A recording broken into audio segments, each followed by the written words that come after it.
Hello, traders. Greg from Master Trader.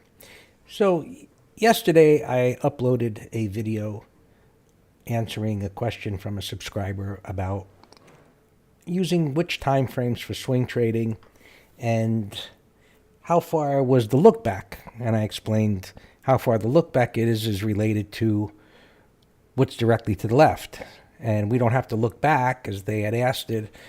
If it's a weekly chart, do I need to look back 3 years? If it was a monthly chart, 5 years? And I explained that's really irrelevant.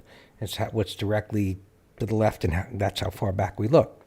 So in today's email I got from a subscriber was to ask about, in the case of a reversal bar, after 3 or more down days, is it generally advisable to buy over the high reversal bar only if that bar penetrates the previous bar by at least 50%.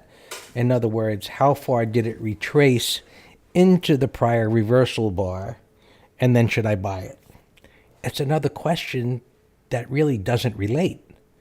And it's really based on old school kind of thinking about how many 3 to 5 down bars, or in the case of a downtrend, up bars, and then a reversal bar. Because whether it's 3 bars, 4 bars, 6 bars, is about how far it's retracing, not about just counting a certain number of bars and that being significant in some way. That is so misleading, because depending on the time frame you're looking at, something could retrace 3 bars, it could retrace 1 bar, it could retrace 8 bars. It's based on the time frame that you're looking at. So in this particular chart, it's actually Meta Platforms, old Facebook.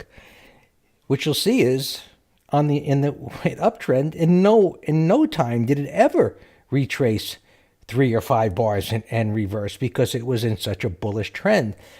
Buyers were so aggressive it never pulled back that far. But at the beginning, at the left side of the chart, prices had gapped up and it consolidated where it did pull back 3 bars, and then it went sideways for 5 bars, and then eventually started going up because it built an area of support, and then it started moving up. And then as it advanced, it didn't pull back at all. And then it eventually, in June, it pulled back 2 bars. But it pulled back to an area of support, this congestion area. And it started going up again. And then as it began to reverse, it didn't pull back at all. It then held above what we call minor support. It went sideways and it advanced.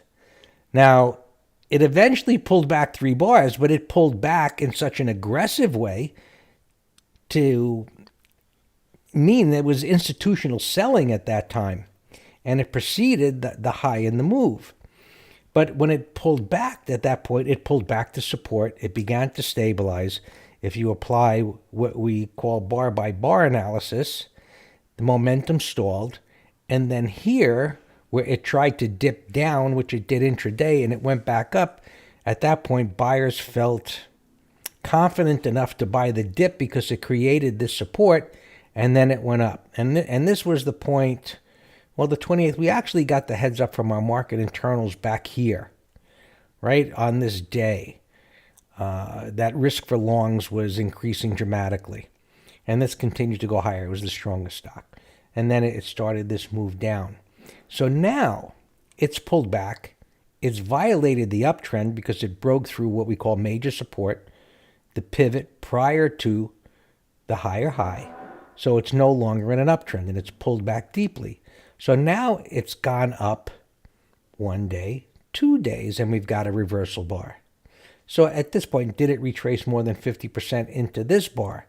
Well, no, it didn't. But if it violates this bar's low tomorrow, and there's a lot of stocks in the market that look like that, theoretically it will go down. Now, where's the ideal place to actually look at this as a short? Which would be up here, right? Up here is where our minor resistance is.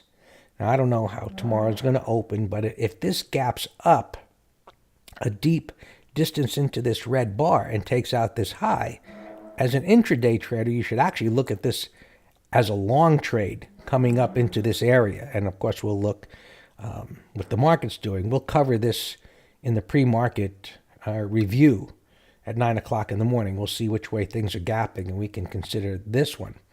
But if the market is down tomorrow, this certainly could start moving down, and it doesn't matter that it's only up 2 bars. But what we primarily are looking for, whether it's 2 bars, 3 bars, 5 bars, that's not the point. It's the location of where that's happening. So the closer it gets to where the sellers took control, which is up here, close to this 300 area, give or take, 295 to 300, is where the majority of sellers are going to be. The more aggressive sellers, that's where they're going to be because it's close to this resistance area. Whereas here, it's where it broke down through here, and it's not that strong of a resistance area.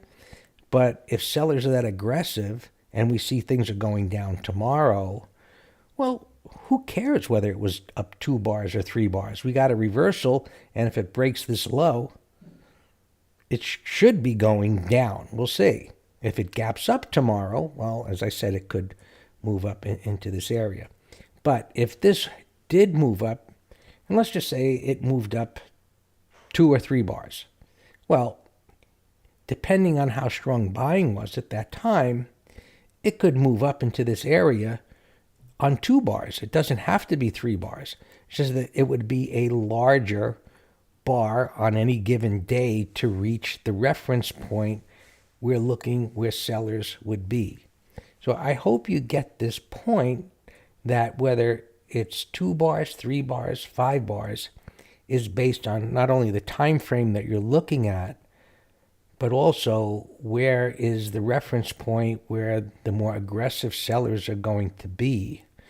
And of course, the time frame you're looking at. So if we were then to go and look at this on an hourly chart, which I'm going to flip to, and this continues to go up, well, up here, it could be going up multiple bars. And over here, you see it made the turn. And here we had a reversal. It was up several bars. It broke the low, and it continued to go higher. So, reiterating, how many bars something moves up or down is not a key point. It's to where the reference points of support or resistance is and the trend. And then once it's there, looking for some type of reversal in that area, that would tell us this is a reliable place for a turning point to happen. I hope that helps. Put some comments down there, questions, join us pre-market or in the green room. So we'll talk soon. And anytime you're welcome to email myself or Dan, Greg at Master Trader, or Dan at Master Trader.